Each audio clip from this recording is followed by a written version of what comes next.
අයිබෝන් ඔබව එඩියුටර් නාලිකාවට ආදරෙන් පිළිගන්නවා. ඉතින් අද අපිට ඉතාමත් වැදගත් ටොපික් එකක් තියෙනවා, මාතෘකාවක් තියෙනවා. මේක තමයි මහා යුදෙව් සංහාරය. මේක ඉංග්‍රීසියෙන් අපි කියන හොලොකෝස්ට් කියලා.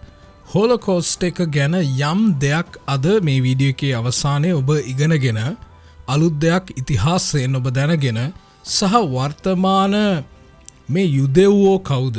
ඒ අය ගිය දේවල් මොනවද? ඒ අයගේ සමහර පැටර්න්ස් ඇයි අදටත් අපිට දකින්නට ලැබෙන්නේ කියන එක හඳුනගන්න යම් ආකාර උදව්වක් කරන්නට තමයි මම මේ වීඩියෝ එක කරන්නේ.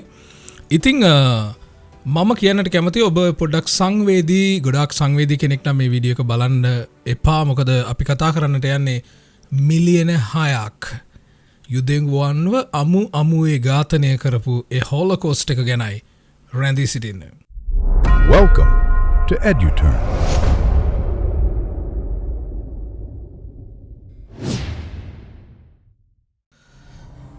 ඉතිහාසය අපිට සාක්ෂි දරනවා සමහර වෙලාවට අපි වෙන්නේ කියලා හිතන දේවල් හිතන්න නැති වෙලාවේ වෙන්නට පුළුවන්. ඉතින් යුද්ධය මිනිස්සුන්ට පුංචියට තියෙන දේවල්, එක ජාතියක් තව ජාතියක් ගැන හිතන ආකාරය. උදාහරණයක් විදිහට මම කිව්වොත් ඔබ දන්නවා ඉන්දියාව ගැන සමාජ මාධ්‍යයේ යම් ආකාර ස්ටීරියෝටයිප් එකක් තියෙනවා, රෙපියුටේෂන් එකක් තියෙනවා. එයාලගේ අර චර්යාවන්, එයාලා වඳින දෙවියෝ සහ එයාලගේ ආහාර ක්‍රම සමහර විට මම දැන් පිටරට උගන්වන ගුරුවරයෙක් විදිහට ජොබ් මාකට් එක, පිටරට ජොබ් මාකට් එක සමහර වෙලාවට මේ හරහා තමයි ෆිල්ටර් වෙන්නේ. ඔබට තේරෙනවද දන්නේ? දැන් මම සිංගප්පූරු වැසියෙකුයි ඇමරිකාවේ කෙනෙකුයි මමයි එකම ජොබ් එකට ඇප්ලයි කරුවොත් මාව සමහර විට මගේ ෆොටෝ එක ඉන්දියන් ජාතිකයේද කියලා සමහර විට හිතන දකින විදිහට ඒක ප්‍රශ්නයක් වෙන්නට පුළුවන්. මොකද මේ සමාජයේ සමහර මිනිස්සු ගොඩ නගාගෙන තියෙන සහ මිනිස්සු ප්‍රවර්ධනය කරන යම් ස්ටීරියෝටයිප්ස් තියෙනවා. මොනවද? එක විදි මිනිස්සු දිහා බලන විදි තියෙනවා. සමහර ඒවා යනවා සමාජ මාධ්‍ය තියෙනවා, අපි hina වෙනවා ඒවා බලලා. සමහර දේවල් ලේසි පහසු නෑ.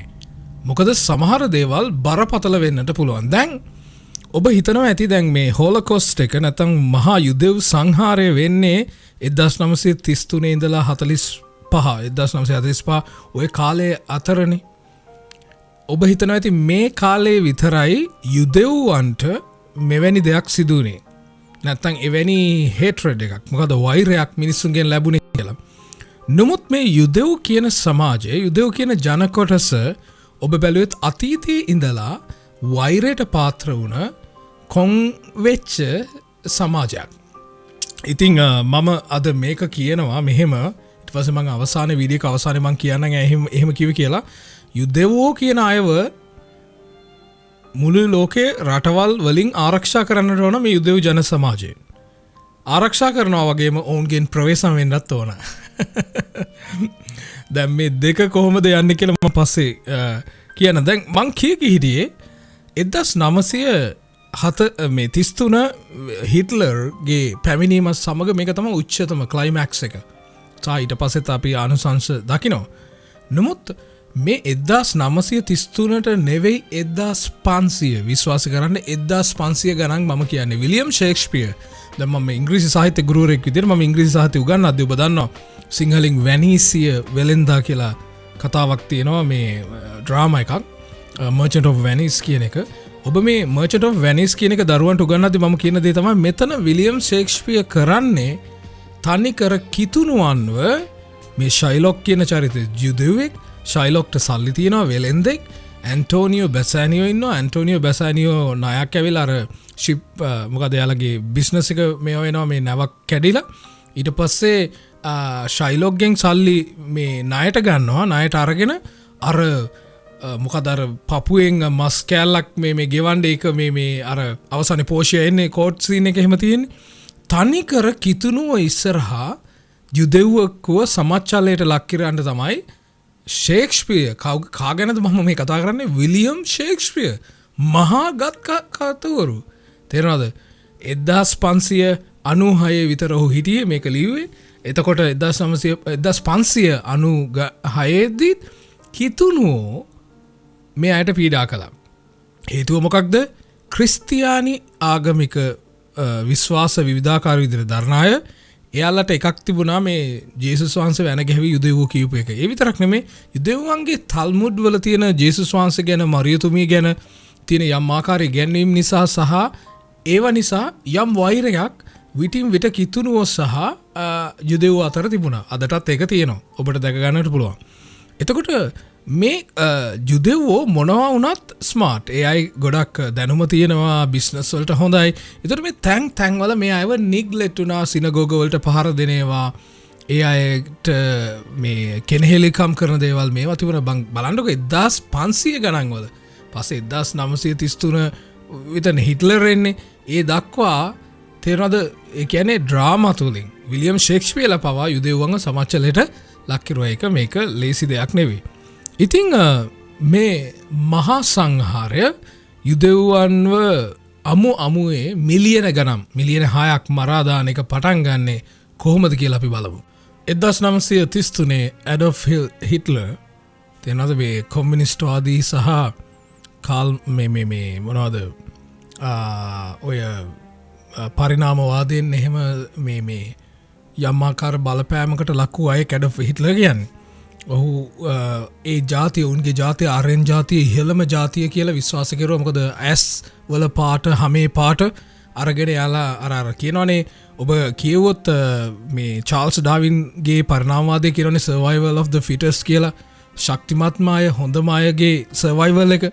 ඒක විශ්වාස කරපු ඇඩොල්ෆ් හිට්ලර් ඒ විතරක් නෙවෙයි ඔහුගේ යම් ආකාර මේ රේෂල් මොනවද කියන්නේ වාර්ගික සංසන්ධනයක් තිබුණා. උන්ගේ වර්ගය තමයි හොඳම වර්ගය කියලා. මෙහෙම අමුතු විශ්වාස තිබුණ කෙනා 1933 ජර්මන් චාන්සලර් ධූරයට පත් වෙනවා. ඉතිහාසය තමයි ඔබ කිව්වොත් කොහොමද උනේ කියලා ඔබට මේ එක බලා ගන්නට පුළුවන්.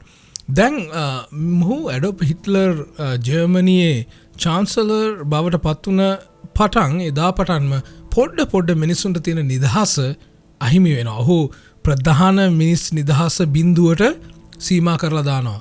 මිනිස් අයිතිවාසිකම් තේරෙනවද? කිසිම නිදහසක් මිනිසුන්ට නැති වෙන තරමට ඔහු ගේනවා. 1933 මාර්තු 23 කැබිනට්ටුවට සහ හිට්ලර්ට විතරක් නීති අනුමත කරන්නට පුළුවන් තැනට ජර්මනිය ගේනවා. ඒ කියන්නේ පාර්ලිමේන්තුවෙන් කිසිම වැඩක් නැහැ. ජනාධිපති චාන්සලර්ට සහ කැබිනට් විතරයි ඒ කැබිනට්ටුවට විතරක් නීති සම්මත කරන්න පුළුවන් තැනට ඔහු ගේනවා. මොහු මේ සැරසෙන්නේ මොනවටද කියලා මිනිස්සු දැනගෙන හිටියේ නැහැ. ඔහුගේ අපි කියන ප්‍රොපගන්ඩා කියලා ඔහුගේ අමුතු ප්‍රොපගන්ඩා නැත්නම් ව්‍යාජ මේ ඔහුගේ ඒ විශ්වාසයන් ප්‍රචලිත කිරීමට බාර දෙන ජෝසප් ගෝබල්ස් කියන කෙනාට ඔබ දන්නවා නාසි ජර්මනියේ ප්‍රසිද්ධ නමක් ජෝසප් ගෝබල්ස්. ඔහු තමයි මේ අතින් අත අල්ලගෙන දෙන්නත් එක්ක මේ ලස්සනට මේක කරගෙන යන්නේ. මේ වන විට යුදෙව්වෝ යුරෝපයේ හැම තැනම විවිධාකාර තාඩන පීඩනවලට ලක්වෙමින් හිටියේ. ඒ වෙනකොට ඔවුන්ගේ ව්‍යාපාරවලට එක ප්‍රශ්න තිබුණා, යම් ආකාර තර්ජන තිබුණා.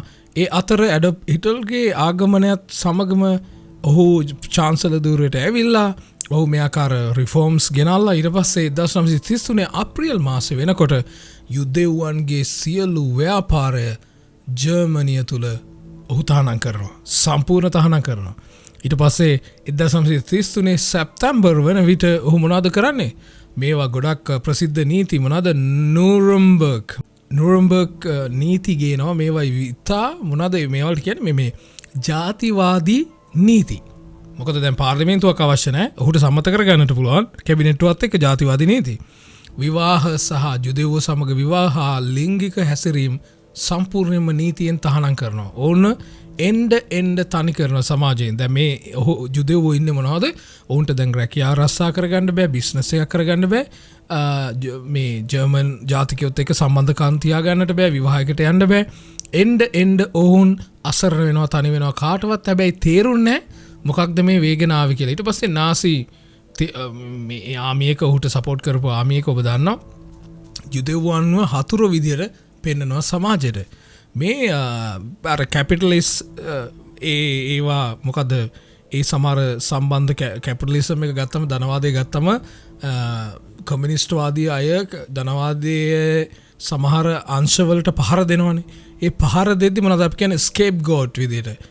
ජුදෙව්වෝ නිසා තමයි මේක තියෙන්නේ. ජුදෙව්වෝ නිසා තමයි මේක තියෙන්නේ කියලා අර තියෙනවනේ ප්‍රොපගන්ඩා ලංකාවෙත් කාලයක් උනේ කොහොමවත් හිටම මිනිසුන්ට විරුද්ධව අපිව ඇහැරෙව්වේ. අපිව මේ විරුද්ධ කෙරෙව්වේ. ඒවා කරන්න පුළුවන් දේශපාලන බලය තියෙද්දි මොකද මාධ්‍ය හසුරවන්න පුළුවන්. හිට්ලර් ගොඩක් ප්‍රසිද්ධ මොනවටද රේඩියෝ තරංග මීඩියම් වේව් රේඩියෝ තරංග ඔස්සේ කතා කරුවා ජාතියට. ඒ කාලේ තමයි මීඩියම් වේව් කියන මේ රේඩියෝ තරංග ගොඩක් ප්‍රසිද්ධ වුණේ. ඔහු කතා කරුවා. ඔහු කතා කරද්දී නිකන් මිනිස්සුන්ට අහන්න ආසයි. Ob du glaubst, dass ich fleißig gewesen bin, dass ich gearbeitet habe, dass ich mich in diesen Jahren für dich eingesetzt habe. ඔහු ඒ කතාවෙන් බායෙන් මොකද ජුදෙව්වන්ට වෛරයක් කරන්න. තේරෙනවද? අර කමියුනිස්ට්වාදී ඩාවින්ගේ සමහර අදහස් ඔක්කොම අරගෙන ජර්මන් ජාතිය තමයි ඉහළම ජාතිය කියලා කිව්වා. ඒතකොට දැන් 1933 සැප්තැම්බර් කාලේ වෙනකම් ඕවා ගිහිලා දැන් එන්න ඔක ගොඩ නැගෙනවා පොඩ. දැන් අපි ඉන්නේ 1938 වෙද්දි. 1938 නොවැම්බර් 9 සහ 10. ඉතාමත් වැදගත් දවසක් 1938 නොවැම්බර් 9 සහ 10. එදා තමයි ඕස්ට්‍රේලියාවේ සහ ජර්මනියේ යුදෙව්වන්ගේ සිනගෝගවලට පහරදීම සහ මේ ගිනි තියෙනවා. සිනගෝග කියන්නේ යුදෙව්වෝ ඇවිල්ලා එයාලගේ ආගමික කටයුතු කරන තැන්, එකතු වෙන තැන්, ඒවලට ගිනි තියලා පහර දීලා 30,000ක් විතර වදකාගාරවලට ගෙනියනවා. දැන් මෙතන සම්පූර්ණ රාජ්‍ය අනුග්‍රහය ඇතුව වදකාගාර පවත්වාගෙන ලබනවා. කාට එරෙහිවද? ජුදෙව්වන්ට එරෙහිව. දැන් අපි බටලන්ද වදකාගාර ඔය ඉස්සර තිබුණ වදකාගාර තියෙනවනේ. ඕවා හොරෙන් දේශපාලඥයෝගේ හොරෙන් කෙරුවා කියලානේ කියන්නේ. කාටවත් නොදෙන මේක දැන් වෙන්නේ මේ සම්පූර්ණ රාජ්‍ය අනුග්‍රහය ඇතුව තමයි මේක සිදුවගෙන යන්නේ. ඊට පස්සේ 1938 එනේ ඔක වෙන්නේ. 1939 සහ අවුරුදු දෙකක් ඇතුළත කාලේ 41 වෙන කාලේ මේ ගොඩක් තව දෙයක් වැදගත් හිට්ලර්ගේ අමුතු කැරිස්මැටික් ඒ නායකත්වය නිසා ඔහුට මිනිස්සු එක්රැස් වෙනවා. ඔහු ගැලවුම් කාර්යය විදිහට මිනිස්සු පොඩි වෙලාවකට දකිනවා. ඒ කාලය තුලද පෝලන්තය ආක්‍රමණය කරනවා ජර්මනිය. දැන් මේ ඉතිහාසය 1941 වෙනකොට පෝලන්තය ආක්‍රමණය කරලා තියෙනවා. එතකොට ඒ පෝලන්තේ දැන් යුරෝපයේ යම් තැන් පොඩ ජර්මනිය අල්ලගෙන එන්නේ. එතකොට ඔය ගෙටෝස් කියන වදකාගාර තැනින් තැන ඔහු වදකාගාර ආරම්භ කරනවා. මොනවා කරන්නද? ජුදෙව්වන්ව සහ මුලින් අතුගාලා වද බන්ධනවලට ලක් කරන්න. ඊට පස්සේ 1941ම සෝවියට් යුනියන් එකත් ආක්‍රමණය කරනවානේ හිට්ලර්ගේ හමුදාව. ඊට පස්සේ සම්පූර්ණ ජුදෙව්වන්ට ලොකු බාධාවක් වෙනවා. 33000ක් විතර නැවත උන්ව අල්ලලා වදකාගාරවලට දානවා. සමහර අයට වෙඩි තියනවා, මරලා දානවා. දැන් හිට්ලර්ට තේරෙනවා 1941 දැන් යුරෝපෙත් පොඩ බලය අල්ලගෙන එනවා, පෝලන්තය අල්ලනවා, ඊට පස්සේ සෝවියට් යුනියන් එක අල්ල ගන්නවා. ඔහොම යද්දී ඔහුට තේරෙනවා මේ මරණ එක පොඩ්ඩක් වේගවත් කරන්න ඕන. වෙඩි තියලා හරියන්නේ නැහැ. වෙඩි තියෙන එක වෙඩි තිබර කොච්චර උණ්ඩ නාස්ති කරන්නද? මේ යුදෙව් හැමතැනම ඉන්නවා. මරලා වෙඩි තියලම එපා වෙනවා. ඊට පස්සේ තමයි ඔබට දෙනවා මේ චෙල්නෝ කියන මේ යාලගේ භාෂාවෙන් කියන මේ ගෑස් චේම්බර්ස්, ගෑස් වලට ජුදෙව්වන්ව අමුවේ හෙළිවැල්ලෙන් දාලා ගිනි තියෙන අලු කරන අදහසට එන්නේ හිට්ලර්. මේක කොහොමද සිදුවෙන්නේ? යුදෙව්වන්ව නිරුවත් කරලා ගෑස් චෑම්බර් එකකට සම්පූර්ණම දාලා කාබන් මොනොක්සයිඩ් ඒ චෑම්බර් එකට යවනවා. එතකොට බල්ක් පිටිං, ඒ කියන්නේ 100-200 එකපාර මරා ගන්න පුළුවන් තැනට එනවා. උන්ට එපා වෙනවා වෙඩි තියලම. මොකද ගොඩක් ජුදෙව්වෝ ඉන්න නිසා. ඔබ අහගන්න මේක ඉතාමත් වැදගත්. 1942 ජනවාරි 20 ඔබ කියවලා බලන්න. අපි කියනවා මේ වැනස්සේ කොන්ෆරන්ස් කියලා. 1942 ජනවාරි 20 වැනස්සේ කොන්ෆරන්ස් කියන එක අමාත්‍යංශ ඔය ඔක්කොම එකතු වෙලා රජයේ නිලධාරීන් එකතු වෙලා කොන්ෆරන්ස් එකක් තියලා තීරණය කරනවා යුරෝපයේ යුදෙව්වන්ව සහ මුලින්ම ජාති මොකද කියන්නේ සංහාරයකට ලක් කර යුතුයි. අතු ගාලා දැමිය යුතුයි. දැන් මේක ඉක්මන් කරන්නට ඕන ඉක්මනින් මුන්ව මරන්න ඕන අතු ගාලා දාන්න ඕන මොකද කරන්නේ ඇඩොප් හිට්ලර් කරන්නේ මොනවද මේක ඉක්මන් කරගන්නට ඕන තේරෙනවද ගෑස් චෑම්බර්ස් දැන් තියෙනවා වද හොඳටම දෙනවා ඔහු කරන්නේ මොකද දන්නවද මේ රේල්වේ ඒ කාලේ ට්‍රාන්ස්පෝර්ටේෂන් මොනවද හොඳ මේ ගමනාගමනයට තිබුණ හොඳම එකක් තමයි ඒ රටේ රේල්වේස් එක මොනවද කෝච්චි පාරවල් මේ හැම කෝච්චි පාරම දුම්රිය ඒ සිස්ටම් එකම ඔහු පාවිච්චි කරනවා යුදෙව්වන්ව සත්තු වගේ තැනින් තැනට ගෙනන්න එක පෙට්ටිවල දාලා මිනිස්සු විදියට නෙමෙයි සත්තු වගේ තේරෙනවද එක පෙට්ටියකට දාලා ඔවුන්ට කෑමත් නැහැ ඔවුන්ට සමහර වෙලාවට ඔක්සිජන් නැහැ සමහරට ඒ ප්‍රවාහනය කරන අතරතුර කෝච්චිවලම සැහැන්ට මැරුණා වයසකයි මැරුණා දරුවෝ මැරුණා උස්ම ගන්න බැරුව ඔය විතරක් නෙමෙයි ඒ ආගමික ස්ථාන ළඟින් යද්දී මේ මිනිස්සු කෑ ගැහුවලු අපි බේර ගන්න කියලා ඒකට ආගමික ස්ථානේ මොනවද කරුවේ යාලා ඒ දෙවියන්ට යාතිකා කරන පල්ලිවල යාතිකා කරන එක සද්ද වැඩි කරලා ඇහෙන්නේ නැහැ වගේ හිටියා කියලා කියනවා මේක ඉතාමත් දුක් සහිත කතාවක්. එතකොට කෝච්චිවල දාලා අමුවේ තැනින් තැනෙන් ඉඳලා සම්පූර්ණ ಜಾති ජෙනොසයිඩ් කියන වචනේ දැන් මේ කාලේ ඇහෙනවනේ මේ ಜಾති සංහාරයක්. එතකොට රේල්වේ සිස්ටම් එක පාවිච්චි කරනවා අතනින් මෙතනට මෙතනින් මෙතන වදකාකාරයෙන් වදකාකාරයට ට්‍රාන්ස්පෝර්ට් කරන්න කෝච්චි පෙට්ටි ඇතුලේ. ඔක්කොම මේ කාලේ නිහඬයි. මේ කාලේ ට්‍රේන් සිස්ටම් එක දැන් පොඩ මරමර හිටියේ 100 10 හිම මරමර හිටියේ කෝච්චි සිස්ටම් එක ඔක්කොම සම්බන්ධ කරලා ගෑස් චෑම්බර්ස් පටන් ගත්තට පස්සේ මිලියන 1.5ක් කීයද මිලියන 1.5ක් මේ ට්‍රේන් සිස්ටම් එක හරහා යුදෙව්වන්ව අමුවේ ඝාතනය කරනවා 1.5ක් මිලියන ඔබ අහලා ඇති ඒ කාලේ යුදෙව්වන්ගේ මේ දත් එහෙම වැටලා තියෙද උන් රත්තරන් දත් තිබුණා මේ දත් අතර රත්තරන් ඒ රත්තරන් දත් පාවිච්චි කරන එක යුදෙව්වන් අතරේ තිබුණා කියලා කතාවක් තියෙනවා ඒ නිසා මොවුන් මොනවද කරලා තියෙන අමුවේ යුදෙව්වන්ගේ දත් ගලවලා කොණ්ඩේ ගලවලා මේවා තනින් තන දකින්නට තිබුණා කියලා තමයි කියන්නේ මේක හරි අමාරු දෙයක් අහද්දි ඒ විතරක් නෙමෙයි ජර්මන් විද්‍යාඥයෝ හිට්ලර් එකට විද්‍යාඥයෝ වෛද්‍යවරු යුදෙව්වන්ගේ කුඩා දරුවන්ව කපලා නිකන් අර මොනවාද අපි ඉස්කෝලේ පරීක්ෂණ කරන්න ගේම්බෝ කපලා ආරම ඒවා ඒ වගේ කපලා යම් එක්ස්පෙරිමන්ට්ස් කියන්නේ මොනවද සිංහලෙන් යම් අත්අදහා බැලීම් කරනවා දරුවෝ මත ඒ විතරක් නෙමෙයි මේ දරුවන්ව පාවිච්චි කරනවා යම් රෝග ව්‍යාප්ත කරලා මරන්න පුළුවන්ද රෝග ඉන්ජෙක්ට් කරලා මරන්න පුළුවන්ද ඒ වගේ මරන්න පුළුවන් ක්‍රම සහ දරුවන්ව විකෘති කරන්න පුළුවන් ක්‍රම හොයන්න මේ දරුවෝ අරගෙන පොඩි දරුවෝ අරගෙන ඒ දරුවන්ව කපලා මේ එක්ස්පෙරිමන්ට්ස් කරනවා හිට්ලර්ගේ අනුමැතිය ඇතුව මිලියන 1.5ක් ඔහේ මැරලා යනවා කාගේවත් අවධානයක් නැතුව එකට අපි ඔවුන් කියන්නේ ඔපරේෂන් රයින්හාඩ් කියලා ඔපරේෂන් රයින්හාඩ් එකෙන් 1.5ක් මැරලා යනවා. දැන් මේ වදකාගාරවල භයානක දෙයක් ලංකාවේ භයානකම තැනක් කියලානේ කියන්නේ බටලන්ද. ඒ වගේ භයානකම වදකාකාරයක් තමයි මේ ඔස්ට්‍රිච් වල තිබුණ මේ බර්ක්නන් මං හරියට කියනවනේ බර්ක්නන්. මෙතන තමයි භයානකම වදකාගාරය කියලා තියෙන්නේ. මොකද ගොඩක් මිනිස්සු මරපු තැනක්. තවත් මිලියන 1.1ක් මෙතන විතරක් මරනවා.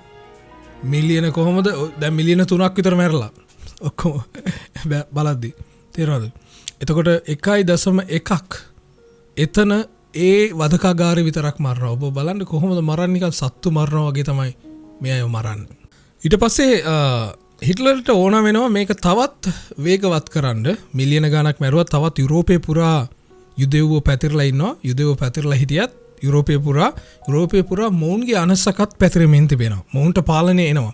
එතකොට ගොඩක් වදකාගාර යුරෝපය පුරාම හිට්ලර් පවත්වාගෙන යනවා. ආරම්භ කරනවා ගොඩක් තැන්වල. එතකොට ඔවුන් බලනවා මේ හැම වෙලාවම මරන්නත් බෑ, වද දෙන්නත් බෑ, ගෑස් චෑම්බර්ස් වල දාන්නත් බෑ. තව අලුත් ක්‍රම හොයලා මෙයාට වද දීලා මරන්න ඕන කියලා. එතකොට ඔබ දන්නවා මේ 1933 ඩච්චාන් කියන තැන වදකාගාරයක් ආරම්භ කරනවා මෙතන ඔවුන් පටන් ගන්නවා මොනව කරන්නද බඩගින්න අරලා කණ්ඩ දෙන්නේ නැතුව මරන්න. ඒ විතරක් නෙමෙයි තව අර මං කිව්වාගේ රෝග පැතිරෙන රෝග එක්ස්පෙරිමන්ට් කරලා ඒවා පතුරලා ඒවා වැළඳුනාට පස්සේ මැරලා යන විදිහට හදනවා. ඒ විතරක් නෙමෙයි මේ ඔවුන් තව දෙයක් එනවා මේ විද්‍යාඥ අරුමුන් ඔක්කොම මේ මොනවද කියන්නේ සූඩෝ සයන්ස් කියලා අපි කියන්නේ අනුමත කරන්නේ නැති විද්‍යාවෙන් ඔවුන් ජරා වැඩ කරනවා යුදෙව්වන්ට ඒ කරන අතරතුර ඔවුන් වෙඩි තියෙනවා බඩගින්නේ මරනවා ඒ විතරක් නෙවෙයි අති බරපතල වැඩ සහිත මැරෙනකම්ම වැඩ ගන්නවා මිනිස්සුන්ගේ ඊට පස්සේ මේකේ තියෙන අසික්කිතම දේ තමයි මට එපාම වුණ දේ තමයි ඩෙත් මාච් කියලා එකක් ආරම්භ කරනවා මොකද ඩෙත් මාච් කියන්නේ මරණීය මාච් එක පාගමන මරණීය පාගමන කියන්නේ මොකද්ද මේකේ වෙන්නේ වින්ටර් එක තියෙනවානේ හිම වැටෙන කාලේ එළියේ ඇඳුම් නැතුව ඇවිදින්න මේකෙන් තමයි ගොඩාක් යුදෙව්වෝ මැරෙන්නේ මෙරි වැටෙනවා එළියේ හිම වැටෙන ASCII ඔවුන්ට මැරෙනවා මේකේ ප්‍රධානම අරමුණ තමයි උණ්ඩ වියදම් කරන්නේ නැතුව මෙයා විද කරන්නේ නැතුව උන් වද විඳිනවා බල මැරණ එක දකින්න ඕන කියන ආසාව තමයි උන්ගේ තිබුණේ මේ අතර යුදෙව්වන්න මරණ අතරතුර සමහර අයව මරන්න ඕන කියලා දැන් මම ඔබ කල්පනා කරනවා ඇති මම ඇයි කිව්වේ මේ ඩාවින්ගේ පරිණාමවාදය මෙතනට ගෙනාව කියලා පරිණාමවාදය කියනනේ survival of the fittest කියලා ශක්තිමත් කෙනා පැවතීම ගැන මේක විශ්වාස කරනවා හිට්ලර් ඒක තමයි යුදෙව්වන්ගේ මරණ අතරතුර ඔවුන්ගේ ජාතියේ disabled ඔය මොකද කියන්නේ මේ ඩිසේබල් කියන මොකද ඔය ශරීරයේ එක ප්‍රශ්න තියෙන අය ඒ වගේම සමලිංගිකයෝ ඒ වගේ ඒ අයව හොය උන්වත් මරනවා දැන් යුදෙවුන්ව මරද්දී තවත් ලක්ෂ 5ක් විතර අනිත් ජාතියේ අයව මරනවා මේ අතරතුරම මේ එක ප්‍රශ්න තියෙන ශරීරයේ ආබාධ තියෙන රෝග තියෙන අය විතරක් නෙවෙයි දුර්වල අය ඒ වගේම සමලිංගිකව මේ අයවත් මරනවා මේ අතරතුර 1944 හංගරිය වල ඉඳලා පෙට්ටිවල දාලා කෝච්චි පෙට්ටිවල දාලා එවනවා කීයද 4,37,000ක් විතර යුදෙව්වන් ගෙනල්ලා ජර්මනියට ගෙනල්ලා මරලා දානවා ඔක්කොම මරලා දානවා දැන් ඔබ දන්නවා මේ කාලේ හිටියා ජර්මන් ජාතිකයෝ හිට්ලර්ට උදව් කරපු අය එයාගේ අනසකට යටත් වුණ අය කරන්න දෙයක් නැතුව අනසකට යටත් වුණත් යුදෙව්වන්ව හංගගෙන ඇනා ෆ්‍රැන්ක්ස් ඩයරි කියවොත් හැංගිලා හිටපු තැන් ඔබට කියන්න පුළුවන් ඒ වගේම ෂින්ඩර්ස් ලිස්ට් කියවොත් ෂින්ඩර්ස් ලිස්ට් එකේ මූවි එකක් තියෙනවා ඒක සම්පූර්ණ කළුසුදු මූවි එකක්නේ එක තැනක තියෙනවා අර දරුවෙක්ව රතු පාටින් පෙන්නනවා මේ මූවි එකේ එතන විතරයි කලර්ස් තියෙන මූවි එකේ ඒකෙන් මේ මූවි එක ඩයිරෙක්ට් කරපු කෙනා අදහස් කරුවේ මිලියන ගාණක් යුදෙව්වෝ මැරෙනකම් ඇමරිකාව සහ අනිත් රටවල් කොහොමද සද්ද නැතුව ගණන් ගන්න නැතුව හිටියේ කට්ටියගේ අවධානය පස්සේ තමයි මේකට එන්නේ ඒ විතරක් නෙමෙයි අවසානයේ ඔබ දකිනවා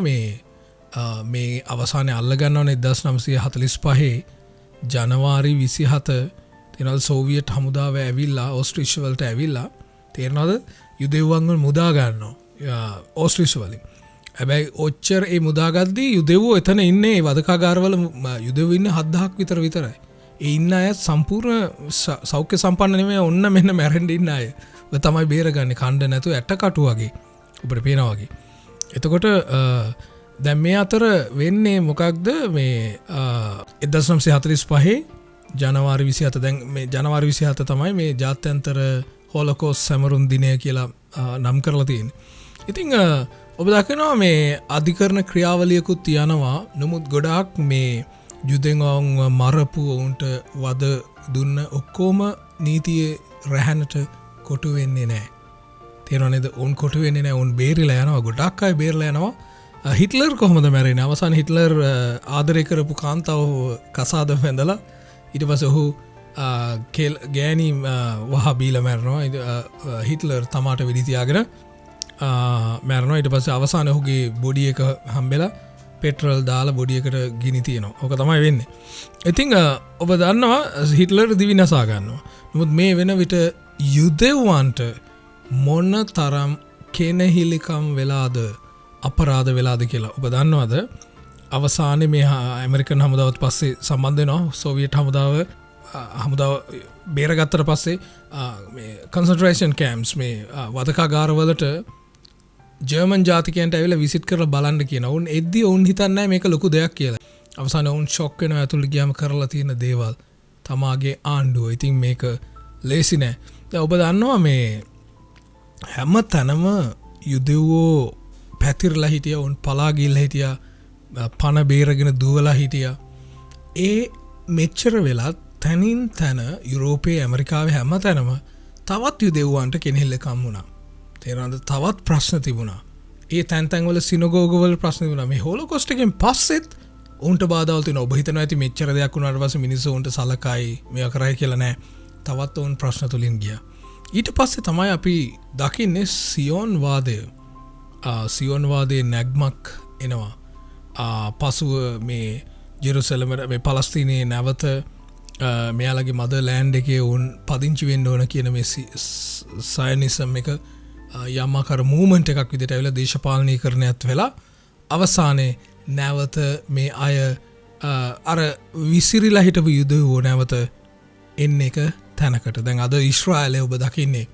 මෙතන තමයි මේ සියල්ල දැන් අද අපි මේ ඔක්කොම කතා කරුවා හොලොකොස්ට් එක ගැන කතා කරුවා කෙටියෙන් ඉතාමත් කෙටියෙන් වෙච්ච දේවල් ගැන කතා කරුවා දැන් ඔබ බලන්න වර්තමානයේ ඊශ්‍රායලයේ යම් හැසිරීම් ක්‍රියාවලියක් දකිනවා පැටර්න් එකක් දකිනවා ඔබ අමතක කරන්න එපා සමහර වෙලාවට යුදෙව්වෝ කියන අය ගොඩාක් කන්ට්‍රිබියුෂන් එකක් දීලා තියෙනවා උන්ගෙන් මේ ලෝකෙට ගොඩක් නිපැයුම් ඇවිල්ලා තියෙනවා නොබෙල් තෑග ගොඩක් දිනාගෙන තිබෙනවා ඒ විතරක් නෙමෙයි මේ අය පොඩ්ඩක් වෙනස් අමුතු ජාතියක් ලේසිත් නැහැ වර්තමානයේ නමුත් ඔබ දකින්න දේ තමයි මම වේලාසන කිව්වා මම පස්සේ පැහැදිලි කරන්නම් කියලා උන් ආරක්ෂා කරන්න ඕන මොකද ඉතිහාසයේ ට්‍රැක් රෙකෝඩ් එකක් තියෙනවා මේ අයට විරුද්ධව අමුතු හේට්‍රඩ් එකක් වෛරයක් මිනිස්සු තුල තිබිලා තියෙනවා කියලා දැන් වර්තමානයේ උන් දන්නවා ජර්මනිය විසින් හෝ වෙන ජාතියක් විසින් ඔවුන්ට විරුද්ධව කවදාවත් නැගිටින්නේ නැහැ නැවත හොලොකොස්ට් එකක් වෙන්න බෑ හැබැයි වෙන්න පුළුවන්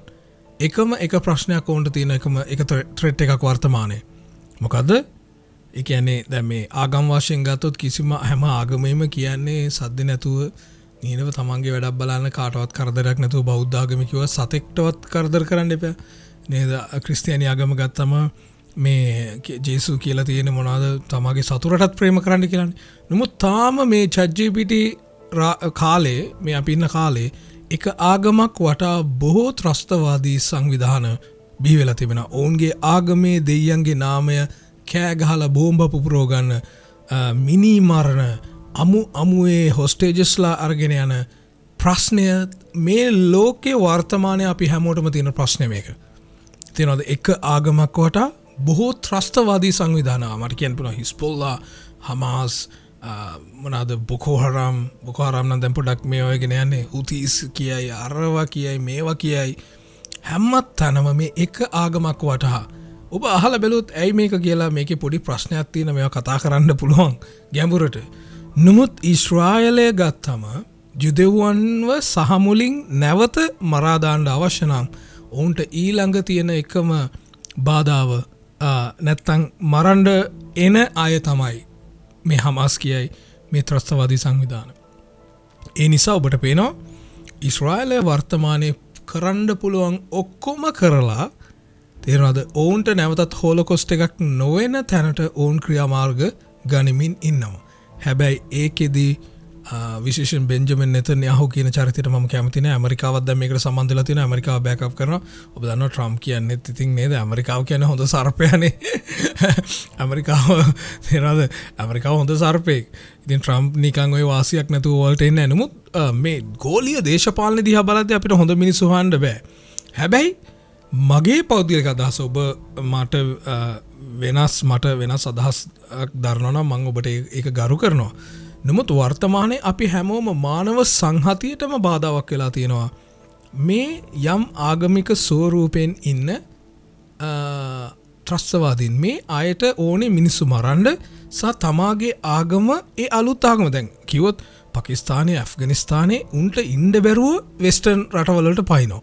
ඒ කියන්නේ ඒ රටේ එපා වෙලා ප්‍රශ්න මිනිමැරුම් පබ්ලික් එක්සිකියුෂන්ස් මොනවාද මරණවා පබ්ලික් වෙඩි තියෙනවා එපා වෙලා යුරෝපයට ඇවිල්ලා යුරෝපයේ ඉගෙනගෙන ඊට පස්සේ යුරෝපයට ඒ සංස්කෘතිය ගෙන්න හදනවා මරණ සංස්කෘතිය. තේරෙනවද නේද? ඒ වගේ අමුතු මානසිකත්වයක් තියෙන එකම ත්‍රෙට් එකයි ලෝකෙට හැම මිනිස් සංහතියටම තියෙන්නේ මේ ත්‍රස්තවාදී කණ්ඩායම් ආගමික නාමයෙන් තමාගේ ආගමේ දෙයියන්ගේ නාමය කෑ ගහලා අපේ පල්ලිවල මේ ළඟදී වුණා ඊස්ට් ඇටැක් එකේ තේරෙනවද? දෙයියන්ගේ නාමෙන් දෙයියන් වෙනුවෙන් කරනවා කියලා පල්ලියකට ගිහිල්ලා බෝම්බ පුරව ගන්න මේක බෞද්ධ ආගමේ වෙන්නේ නැහැ. කිතුණු ආගම කිසිම ආගමක වෙන්නේ නැහැ. හින්දු ආගමේ වෙන්නේ නැහැ.